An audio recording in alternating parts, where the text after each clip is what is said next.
Bunda, yang mana yang lebih berat sebenarnya Bunda? Bercerainya pada masa itu ya Bunda ya? Atau sebenarnya sudah mendapatkan hak asuh anak tapi nggak bisa bertemu dengan anak-anak? Ya berat semua. Karena memang pada saat itu kan kayak di awalnya itu kan kayak Tuhan mengenolkan aku. Bayangin punya grup bubar.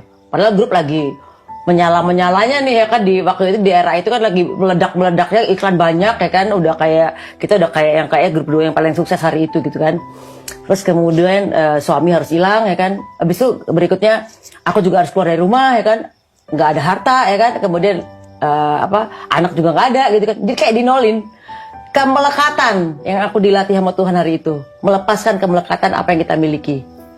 Tapi bisa, makanya ini pertanyaanku yang paling penting sih di episode ini. Bagaimana caranya comeback Bunda? Bahkan ketika Bunda nol, ya nol, benar-benar nggak ada duit juga Bunda? Kalau nggak ada duit sih nggak mungkin ya. Kalau misalnya ada duit pasti nggak ada. Ada harta pada waktu itu? Yang maksudnya aku cuma bawa kalau nggak salah 2 mobil. Terus yang mobil satu hilang, dicolong, ya nggak usah dibahas. Udah hilang, dicolong, habis itu tinggal 1 mobil. Itu yang aku bawa sama peralatan studio. Tinggalnya? Tinggalnya aku ngontrak rumah. Oh, oke. Ngontrak. Jadi pada saat Jadi Bunda Maya pernah ngontrak ya? Pernah. Jadi benar-benar kayak yang waktu itu karena mungkin barang-barangku lagi disingkir-singkirin. Terus aku panik kan. Aku ngeliat TV kok di barang-barangku dibuang-buang nih ya kan. Akhirnya aku cuma perintahkan ke sepupu aku, tolong pindahin 1 alat studio gue, satu alat studio gue pindahin. Cari rumah kapan aja, di mana aja, pokoknya gue harus pindahin nih alat. Karena apa? Gue dengan model alat-alat studio ini gue yakin gue bisa hidup. Oh, oke. Gak penting baju, gak penting sepatu, yang penting gue bawa mobil sama bawa alat studio. Udah, itu aja. Oke. Karena Bunda bisa comeback. Itu karena anak-anak bisa balik. Oh ya, itu karena percaya bahwa dalam proses akhirnya tadi yang gue bilang berat itu kan bingung mau lari kemana ya kan. Pasti yang pertama gue marah sama Tuhan dulu kan. Why? Kata why me ya Allah gitu kan. Kata Allah why not gitu kan. Oh ya udah baiklah. Gitu kan ya. Pada akhirnya aku untungnya banyak teman-teman yang mengajak aku kembali kepada Tuhan. Oh, okay. Walaupun pada prosesnya tadinya nggak mau nyari Tuhan, tapi memang itu ya, memang Tuhan tuh sayang sama manusia ya. Pada saat kita tidak mencari Tuhan, kita dihajar sama Tuhan untuk kembali kepadanya gitu kan. Nah memang proses itu aku terima dengan yang pada saat itu yang belum paham, memang aku marah gitu loh. Kenapa ya kok semua maksudnya diambil-ambilin sama Tuhan gitu kan. Tapi pada akhirnya aku kembali mencari Tuhan, terus pelan-pelan kayak dibangkitin gitu loh. Dengan walaupun berat ya, nggak gampang sih prosesnya itu, apalagi waktu aku pernah tanya ke Al-Quran gitu. Aku cuma nanya gini, ya Allah, berapa lama aku hendak engkau uji? Muncullah cerita Nabi Musa itu kerja sama Syekh Madian mertuanya. Itu 8 tahun sempurna 10 tahun. Gue cuma gini, buset lama amat nih 8 tahun 10 tahun. Ini kayak divonis lu masuk penjara 8 tahun 10 tahun jedor gitu kan. Waduh lama banget 8 tahun 10 tahun gitu kan. Cuman di situ aku paham bahwa yaudahlah, apapun yang terjadi aku akan sabar menjalani proses 8 tahun 10 tahun ini.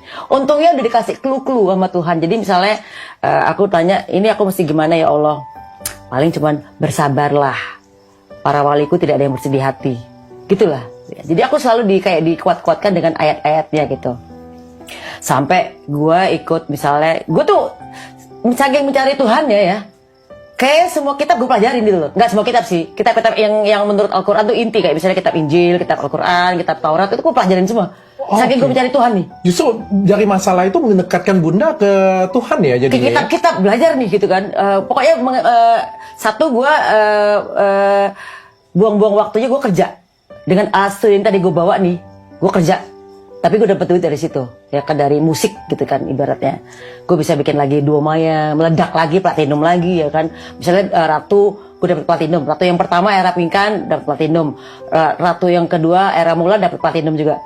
Duo Maya yang kemudian sama Maicha platinum lagi. Gue bikin Pasto platinum lagi. Jadi alhamdulillah tuh kayak di alat studio gue ini yang gue yakin bahwa dengan gue mempertahankan alat studio gue pindahin nih, gue akan yakin gue dapet duit lagi. Nah alhamdulillah gue hidup. Bisa bangkit kembali. Nah, setelah selain gue bermain musik, fokus di studio, gue juga mencari Tuhan. Belajar, ikut masuk kelas penginjilan, ikut masuk kelas Al-Quran. Ini masuk kelas penginjilan juga? Bukan kelas, kayak ada, bukan penginjilan, sorry. Kayak orang kelas Bible. Oh. ikut belajarin ya kan, saking gue pengen mencari Tuhan nih lewat jalur mana aja nih gitu loh.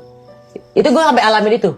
Jadi gue baca kitab-kitab ya kan, gue pengen tahu nih Tuhan, gue pengen ketemu, cuma gitu aja sampai akhirnya terjawab gitu kan. Oh ya udah paham maksudnya Tuhan, udah mulai tenang tuh, dan gue udah bangkit karena setiap gue galau itu gue selalu buka kitab dan selalu dipandu di situ. Kamu mesti ngapain?